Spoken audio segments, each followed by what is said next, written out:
Welcome, brave soul, I am the forgotten storyteller. Before we begin, tap that like button if you dare, and drop a comment below telling me where in the world you're listening from. And if you make it to the end of this video, I hope to see you in the next story. I hope you're ready, because I am. Let's begin. Some flights have more passengers than they should. Do you know what happens to a plane after it crashes? Not the headlines, not the funerals, not the rescue divers searching cold water for black boxes and broken wings. I mean, what happens to the plane itself? Metal doesn't die. It's lifted from the sea. Scraps are bent back into shape. And sometimes, if there's enough left, it's put back together again. Painted over, rebranded, and then sold. But memory lingers in steel. It holds on to screams, to fear, to the last thing people saw before the lights went out forever. And that is where our story begins. The year was 1987, midnight over the Atlantic. A twin-engine jet cut through a sky slick with storms, carrying 137 passengers bound for Boston. They were businessmen, families, a stewardess who was 2 months from her wedding, a little boy traveling with his toy airplane clutched in hand. It was routine and ordinary. It felt safe, until the voices started. The captain's final transmission was almost lost in static, but fragments remain, scratched into the memory of old radio operators. They're in the hold, they're not supposed to be here. And then only a scream. The wreckage scattered across the ocean floor, as though something had pulled the plane down instead of gravity. No survivors. No black box ever recovered. But pieces were salvaged. And pieces, no matter how broken, can be reforged. Years later, the bones of that doomed airliner were quietly stitched into a new fuselage, a new identity. The airline was rebranded, the past scrubbed away. The aircraft was reborn. Flight 666. Our story today begins at JFK Airport. A red-eye to London, boarding under the buzzing fluorescence of Gate 32. Passengers shuffle down the jet bridge, unaware of the history beneath their feet. None know that the plane waiting for them is the same beast that fell into the sea 30 years ago. Its scars polished, its secrets welded shut. Among them is Lena Cho. She's young, an artist whose notebooks are heavy with sketches of things no one else sees.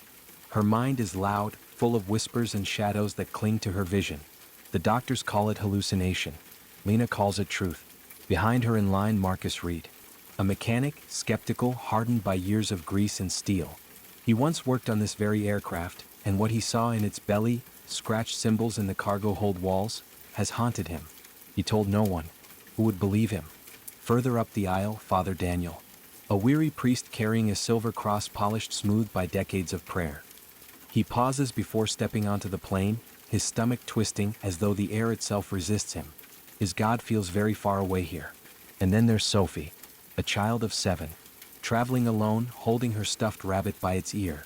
She doesn't seem afraid. Not of strangers. Not of flying. Not even when she glances at the rear of the plane and waves. But who exactly is she waving to? The plane lifts into the night, New York dissolving beneath the clouds. Drinks are served. Seatbelts loosen. The rhythmic hum of engines fills the cabin. And then, a flicker. Just a tremor in the lights at first. A flight attendant shakes it off, smiling too brightly. But then another flicker. And another. A cold breath slides through row 39. Passengers tug at their jackets, confused. One complains of footsteps in the galley behind him, though it's empty. Lena takes out her sketchbook, her pencil moving without pause, guided by hands that seem not entirely her own. She draws passengers, thin, hollow-eyed, sitting in rows that should be empty. She shows her drawing to a flight attendant. The woman pales. Her lips tremble. She points to one of the shadowed figures. That's Rebecca. She used to work with us. She died in an accident years ago. The attendant walks away, muttering. She does not return. Sophie, quiet in her seat, leans toward Lena. Her voice is a whisper, but her eyes are steady. They don't like it when people look at them. They'll take you under the floor if you keep looking.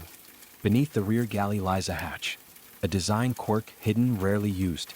Only a mechanic would know it's there. Marcus notices it as he wanders the aisle, restless. Something about the floor feels wrong, too hollow, too alive.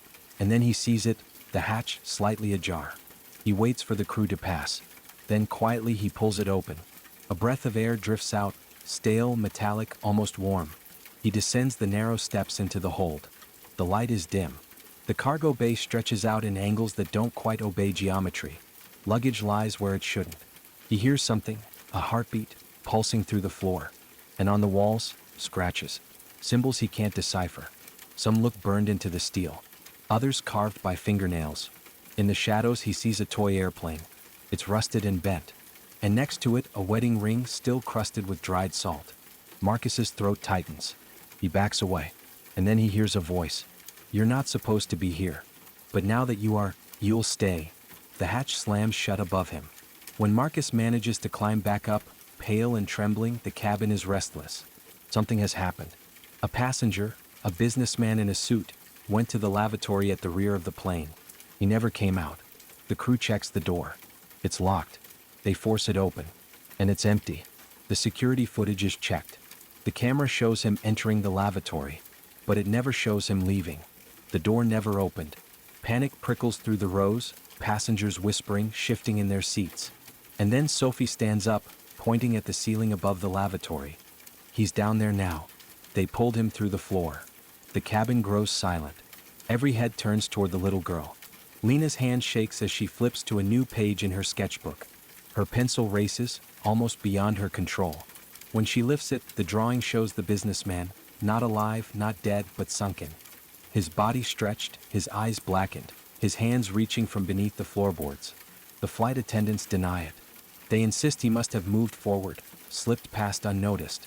But the passengers know better. They can feel the empty space where he should be. And some begin to see things too. Ghostly figures occupying empty seats. Heads turning too slowly, eyes too dark. Whispers that don't come from human mouths.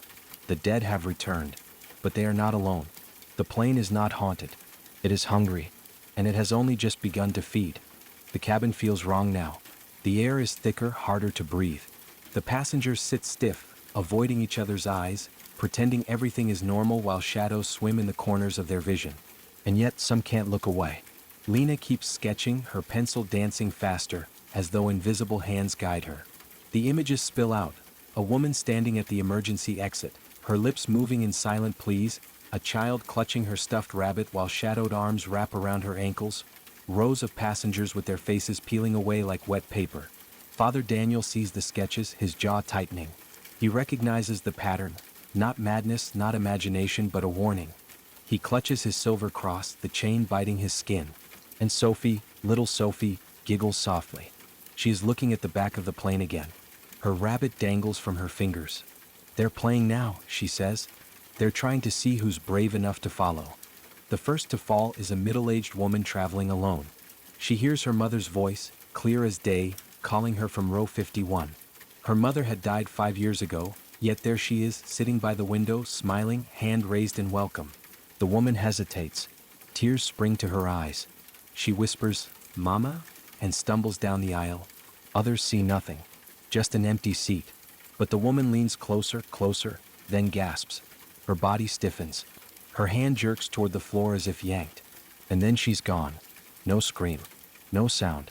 Just absence. Passengers bolt upright, some shouting, some sobbing. The crew rushes to calm them, their smiles cracking, their rehearsed reassurances faltering. But it's too late. The illusion of safety is gone. More begin to hear voices. A man swears his wife is calling from the emergency exit. Another claims his son is waiting by the galley. Some resist, clutching their seats with white-knuckled terror. Others follow the voices and vanish into silence. Each disappearance ripples through the cabin like a wave of contagion. Marcus watches in horror, his mechanic's mind trying to cling to reason. But reason has no place here. He saw the cargo hold, the symbols, the heartbeat in the steel. This isn't malfunction. This isn't turbulence. This is some evil force feeding. And somewhere deep inside the plane's bones, the truth stirs. The flashback comes like a fever dream. The original crash, 1987. Flight attendants huddled near the galley, whispering about the crate in the hold. A cargo label, cultural artifact, do not open. An urn, old, blackened with age, sealed with rope and wax. No one knew what it was. Only that it was never meant to be disturbed. But the crash shattered it. The urn's fragments scattered into the Atlantic, but its essence seeped into the broken fuselage, into the bodies of the drowned. The passengers of 1987 didn't just die. They were caught. Their souls twisted, bound, fused with the entity trapped in the urn. And when the wreckage was rebuilt, the hunger was rebuilt with it. Now every flight is a harvest. Back in the cabin, chaos rises. A man pounds at the cockpit door, screaming at the pilots to land. He is dragged back, frothing, his eyes wild, until his body jerks and he is pulled through the carpet, vanishing into the dark beneath the floor. His screams echo, muffled as though coming from inside the walls. Passengers panic, clawing at the overhead bins, trying to break windows, trying anything to escape the sealed sky. The crew themselves begin to falter. One attendant, her lips trembling, confesses to Lena in a hushed rush. "This plane, we've heard stories. Shadows in the hold. Laughter when no one's there. But we thought it was just stories, but it's not. God, it's not." Father Daniel stands in the aisle, raising his cross, whispering prayers under his breath. But the words twist. The shadows shift. The carpet bulges like a wave. And then, hands. Countless hands, black and skeletal, thrusting upward, grabbing, clutching at him. They pull him down to his knees. He screams scripture, forcing the words out, but his voice is drowned beneath the chorus of whispers. "Stay with us. Pray with us and die with us, Father Daniel." Marcus rushes forward, hauling him up, tearing him free. The hands dissolve into smoke, but the priest is shaking, pale, his cross bent nearly in half. "We can't fight them," Father Daniel gasps. "We can only hold them back." Sophie watches it all with unsettling calm. She strokes her rabbit, eyes wide, unblinking. "They just want company," she says. "They're lonely. They've been lonely for so long." Lena kneels beside her, voice trembling. "Sophie, who are you talking to?" The girl tilts her head. "The ones underneath. They say they remember me. They want me to stay with them forever." Lena's blood runs cold. More passengers vanish. A young man who swears he sees his girlfriend waving from the aisle. An elderly traveler who hears her name whispered over and over until she rises and walks into the rear galley, never to return. With every soul taken, the plane groans. The metal seems to breathe. The walls flex as though something inside is pushing to get out. Marcus, Lena, and Father Daniel huddle together in the dim light of the galley, the rest of the cabin spiraling into panic. "This isn't random," Marcus mutters. "They're being pulled. Something down there, something's orchestrating this." "It's the urn," Father Daniel whispers. "The vessel of an ancient cult. It devours souls. The crash set it loose, but the wreckage bound it here. And now the dead serve it." Lena clutches her sketchbook, her hands smudged with graphite. "I can see it. I can draw it. It wants me to draw. It wants me to remember." Marcus's jaw tightens. "Then we need to go back into the hold. Find it and then destroy it." Father Daniel shakes his head. "You don't understand. If we face it directly, it won't let us leave. It will demand a sacrifice." Before Marcus can argue, a deep shudder ripples through the fuselage. The lights flicker. Oxygen masks drop with a hiss. And from beneath the galley, the hatch rattles. As if something inside is trying to climb out. Marcus doesn't wait. He grabs the hatch and yanks it open. The stench of rust and rot spills upward. The hum of the engines fades, replaced by a low, steady throb, like a heartbeat echoing through the metal. "Stay here," he growls to Lena and the priest. "If I don't come back." But Lena shakes her head, clutching her sketchbook like a weapon. "If you go, then I go too." Sophie appears at their side, clutching her rabbit. "They said I should come too. They said it's my turn." Before either adult can stop her, the girl steps onto the ladder and begins climbing down. The others follow, flashlights cutting through the dark. The cargo hold is no longer just a room. It stretches impossibly far, lined with rows of ghostly luggage, the walls pulsing as though alive. The air is heavy, thick with whispers. And at the center they see it, the remains of the urn. Black shards fused together by something that writhes and shifts, a mass of faces and limbs, mouths open in eternal screams. The trapped souls of 1987. The hunger below. Sophie walks toward it, unafraid. The whispers rise, wrapping around them. "One of you must stay. One of you must feed us, or you all will fall. The plane is not a vessel. It is a tomb. A maw. And tonight, it will not be satisfied until a sacrifice is made." The cargo hold swells around them like a living lung. Flashlights tremble in shaking hands, beams of light swallowed by the dark. The whispering never stops. It circles them, threads through their thoughts, becomes their own voices speaking back at them. Faces push from the walls like ripples under water, gasping mouths pressing against the steel. Their eyes open and follow. Sophie stands at the edge of the pulsing mass that used to be an urn. Her rabbit dangles from her hand. She looks peaceful. "They said I can stay," she murmurs. "They said it won't hurt. Not if I stop fighting." Marcus takes a step forward. and says no. You don't belong to them. You're alive. You have a future. The entity quivers.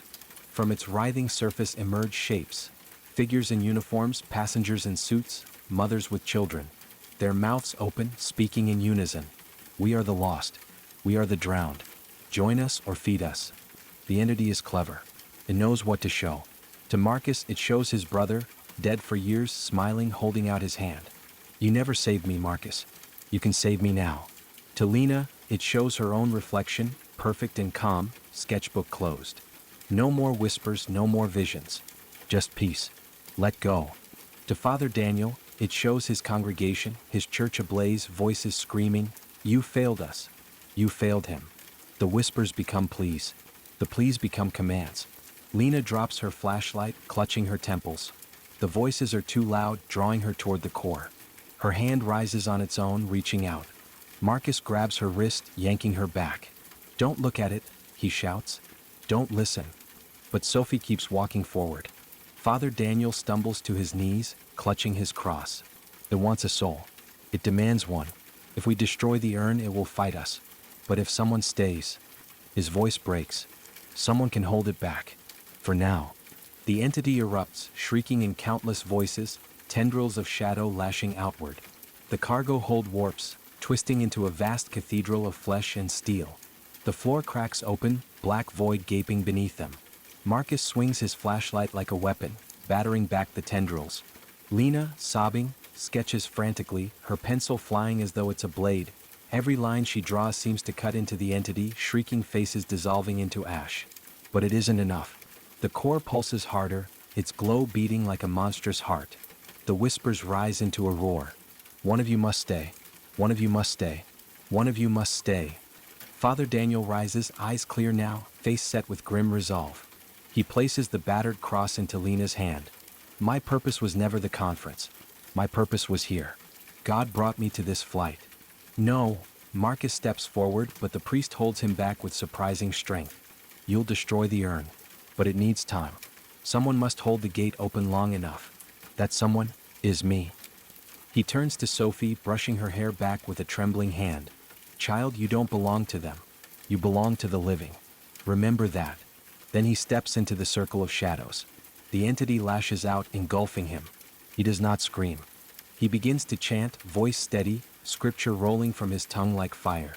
His words cut through the roar, holding the mass at bay. "Now," he shouts.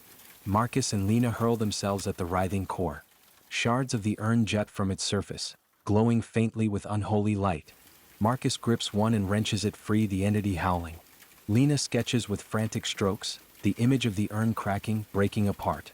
Her hands bleed from splinters of graphite, but she keeps drawing, keeps breaking.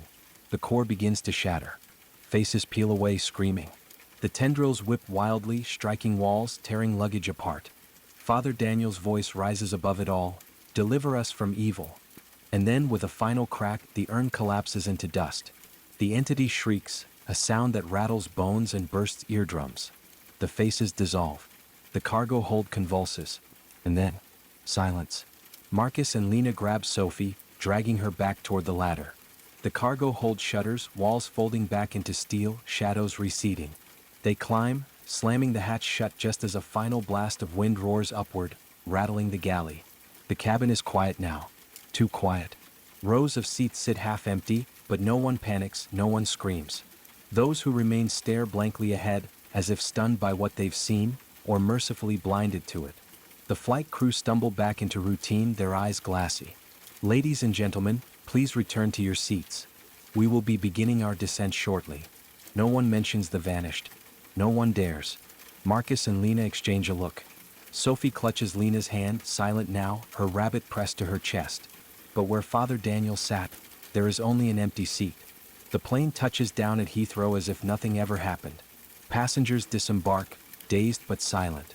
Authorities meet the flight, but no one files a report. When Marcus and Lena are questioned, their words sound mad. Shadows, ghosts, vanishing passengers. A cursed urn. The officials smile politely. Dismiss them. There is no record of Sophie boarding the plane. Her name is not on the manifest. Her ticket cannot be found. And yet Lena feels the child's hand still in hers long after the airport doors close. Weeks later, Lena receives a package in the mail. No return address. Inside, a single sheet of paper.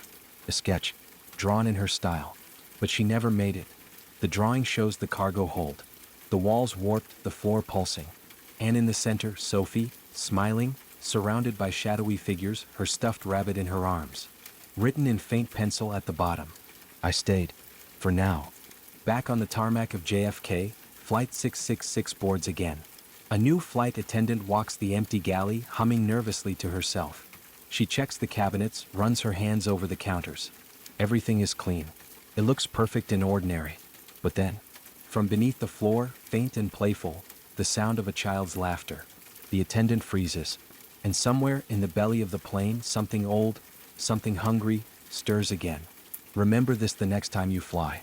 Not every passenger is on the manifest. And not every scream reaches the ground. Some flights have more passengers than they should. Let us know in the comments, would you have gone down into the hold of the plane? And thank you for sticking around to the end of this story. It really means a lot. Please don't forget to hit the like button. And please consider subscribing if you would like to hear more horror stories like one. Ready for spine-chilling tales that will haunt your thoughts? Subscribe to Forgotten Storyteller for eerie narrations, unsettling mysteries, and haunting stories you won't forget. Hit the bell icon so you never miss a story, because some stories refuse to stay buried. Join us, if you dare.